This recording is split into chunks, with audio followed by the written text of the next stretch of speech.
Hello students, here the ball is attached to one end of the wire and other end is being fastened to the ceiling, and here the wire is held horizontal and the ball is released from a rest, so it comes to like this, and when it comes downward it strikes with the block which is initially at rest on a horizontal frictionless surface. So this is a block and this is the ball.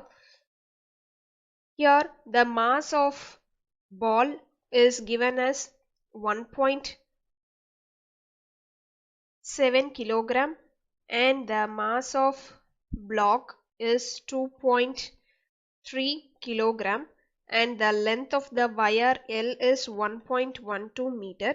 In this case we have to find the velocity before collision and just after the collision.